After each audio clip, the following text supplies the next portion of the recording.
I returned to Greenville a month after it was destroyed by bombs.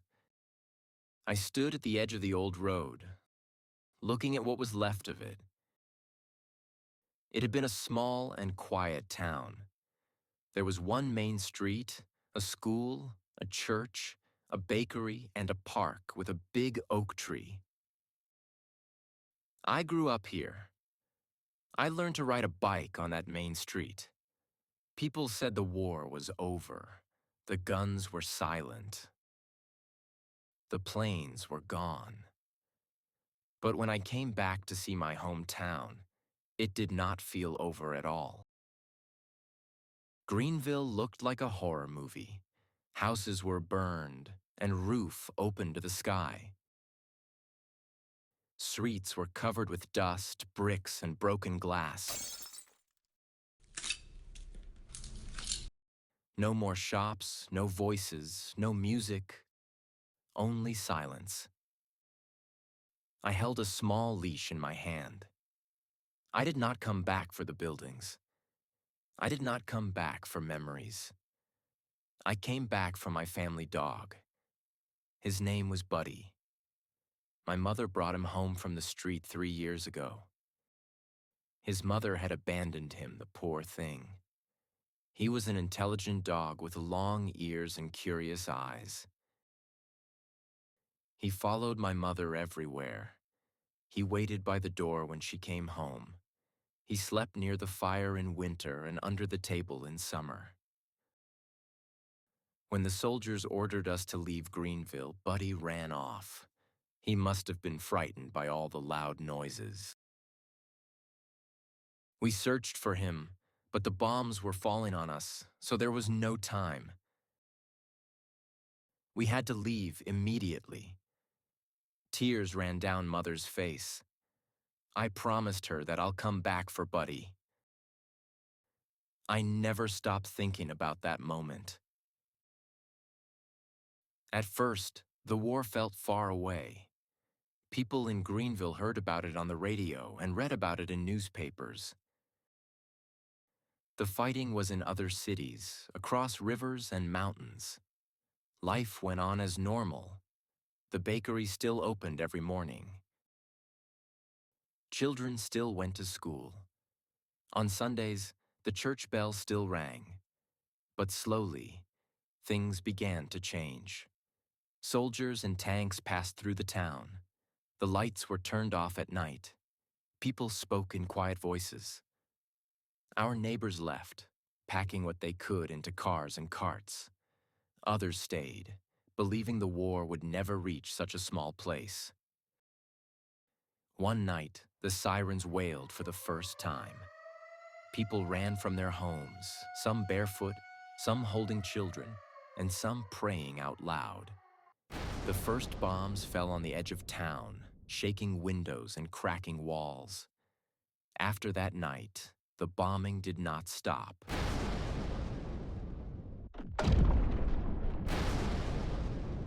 The school was hit first, then the post office, then the houses near the river.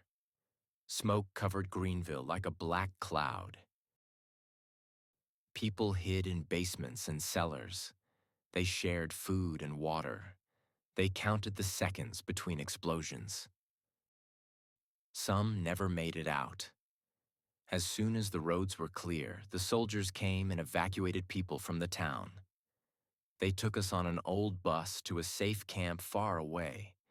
Luckily, we didn't stay there long. My uncle came to get us. We have been living in his house ever since. I walked slowly through the town, calling out, "Buddy, Buddy!" My voice echoed strangely through the empty streets. I checked behind broken walls, under stairs, and near old doorways. I looked for paw prints in the dust, for any sign that he had survived. The bakery was gone. The school was gone. My family's house was nothing but stones and ash. I stood where the living room used to be, and a sudden sadness came over me. "I'm sorry, Buddy." I kept walking toward the little old park at the end of the street. Buddy loved that place. He chased pigeons there and dug holes near the oak tree. The oak tree was still standing. It was burned on one side, but green leaves still grew on its branches. As I stood there, I heard a sound, a soft whimper. I followed the sound, moving stones aside. Under a piece of broken wood, I saw something small shaking. It was a puppy. He was alone and hungry. One of his ears bent forward. The puppy looked up at me with scared eyes and made another weak sound. I knelt down and gently picked him up. Then he licked my hand. "Hey there," I said softly. I searched the area for his mother, along with Buddy, for hours afterwards, but none were to be found. When night fell, I knew what I had to do.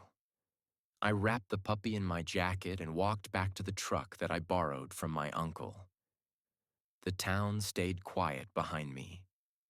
I have never seen Greenville so dark. I could see millions of stars so brightly in the sky. Not wanting to give up on Buddy, I decided to sleep in the truck that night and continue the search in the morning. I gave the puppy some of my dinner. Then he curled up on my lap and slept there the whole night. Days later, when I finally returned home, my mother ran out to me. John? She said. I shook my head. "I'm sorry, Mom." She covered her mouth and cried softly.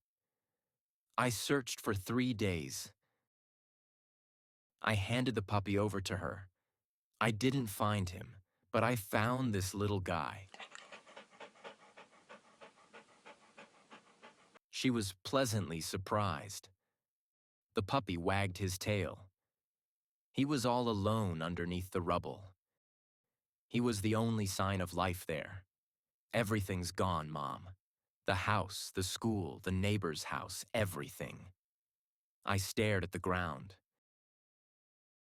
My father had been looking at us through the kitchen window before coming outside to see what was going on. He looked at the puppy's face, the ears, the colors of its fur. It looks like Buddy. He said. Oh my, you're right. Mother placed the puppy on the ground. Where's that picture of Buddy your father took last year? Can you find it, John? After searching through our belongings, I found Buddy's photograph from one of the bags we packed the day we left Greenville. He looks exactly like Buddy. Mom couldn't believe it. Look at their colors, brown and white, in the same spots, and those folded ears. You mean this little fella is Buddy's pup? Could he be? No doubt in my mind. Father felt it. No one said anything else, but we all felt it. We just couldn't stop smiling. We named the puppy Hope. That night, Hope slept near the fire, just like Buddy used to. In the morning, he followed me everywhere. When I went outside, he sat by the door and waited. I knew Hope was not Buddy. But sometimes when Hope looked up at me with those happy eyes, I felt something warm and familiar in my heart. The war had taken many things from us, but not everything was lost. Some things still found their way home. Question 1. When did John return to Greenville? A. 1 year after the war. B. A month after the war. C. During the war.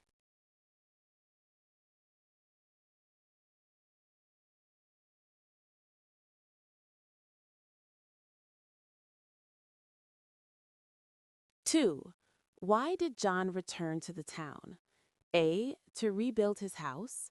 B. To find his family dog. C. To meet old friends.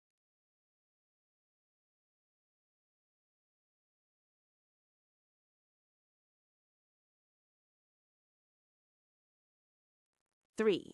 What happened to Greenville? A. It was bombed during the war. B. It was destroyed by an earthquake. C. It was flooded.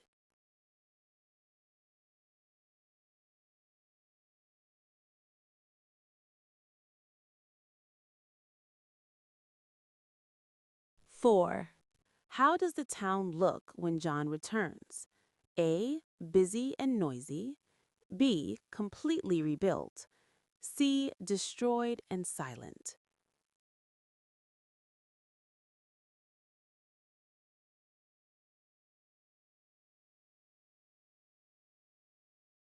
Five.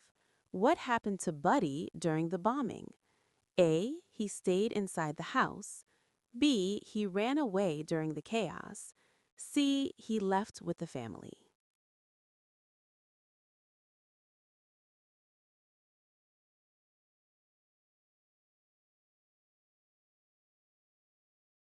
Six. Where did John go hoping to find Buddy? A. The bakery. B. The school. C. The old park.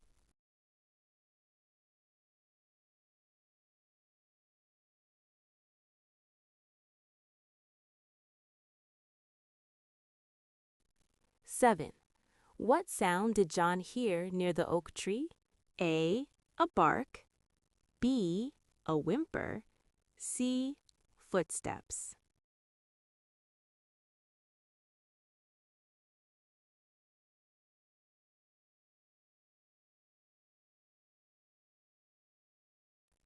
Eight. How does the puppy look similar to Buddy? A. The same size and colors. B. The same collar. C. Similar colors and ears.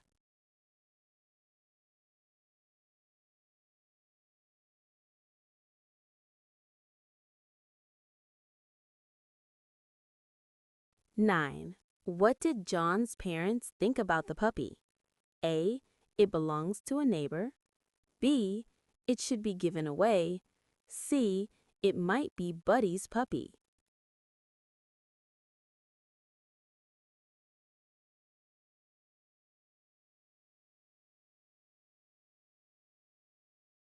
Ten.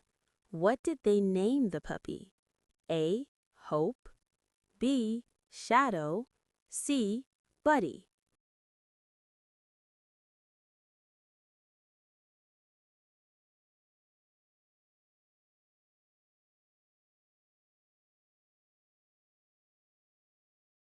Thanks for watching. Remember to like, comment,